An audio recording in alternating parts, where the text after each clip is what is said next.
When I first walked into the Navy SEAL recruiter's office, he looked at me and said, there's only been 35 African Americans in 70 years make it through. You know what I said to myself? What if I can be the 36th? It's the what if I can pull off a fucking miracle. What if I can become someone that no one thinks I can be? What have you got to lose? Exactly. And that was it. And I was like, I have nothing to lose. And that was when, if everybody who's like at the bottom and feels like they have nothing going for them, reframe that as, I have nothing going for me, which also means that I have nothing to lose by taking action, it makes you a much more dangerous person. This is true no matter who you are, no matter where you're going into that new and novel situation.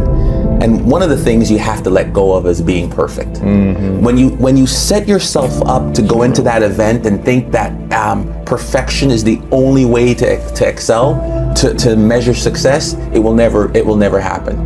But if we can't learn to believe in self, it's going to be hard. You can love the idea of your goal, you can have clear goals, but if you doubt you, your dreams are going to die. And I think people wildly underestimate how many shots on goal you can take when you have nothing to lose. Whereas when someone has something to lose, they have to be more and more selective about the shots they take. And so you have the perfect conditions for taking risk, because the worst case scenario is baseline, is where you're currently at. Correct. Yeah. And so that your means, downside is this. which means that it's like going to the casino and playing craps, but they say that you can just keep playing until you win. But people are afraid to roll. And the reality is nobody gives a shit.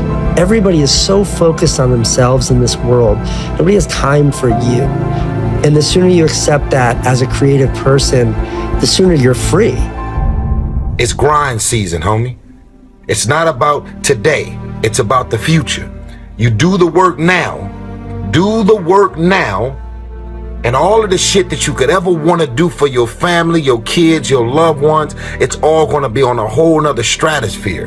You can do anything you set your mind to. Absolutely. But most people don't. It's true. So solve a riddle for me. Why don't they? I think they don't because of fear. I think a lot of people are afraid to jump all the way. It's kind of like having faith. A lot of us say we believe, but we don't really show it. Because if we showed it, we would be okay taking a chance in a relationship, taking a chance switching jobs, taking a chance going against our parents' wishes. A lot of people stay in those bubbles, and it's very hard for those people, I believe. I think it's really fear and lack of jumping in life all the way. And I used to be afraid as well. And so I look at that at times in my life, and if I'm resisting something, let me just jump into the fire of it. Mm-hmm. And eventually things are going to work out. Don't be afraid to jump into the fire. You need 2, 3, 4 years of rejection before you give up. Years. People post one post on Instagram of them freestyling, people shit on them and they give up. Why am I doing this? This is miserable. And when you ask yourself that question, if you don't have a profound answer, you will quit. And this is why most people quit. Most people quit.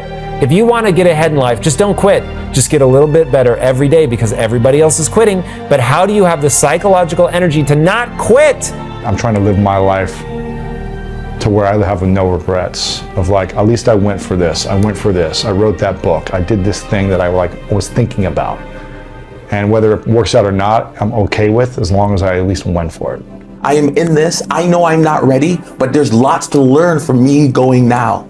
And when I do this, I will now be better prepared for the next time. Yeah. I remember earning my stripes to take the leap for my dreams, whether that was in money or skills, and I don't regret any of that, and I think when people ask me, how did you do it? It goes back to the whole conformity rebellious thing. I was earning my stripes. So then when I felt like I could leap, I had built the parachute in the plane, I wasn't taking a leap without anything around me.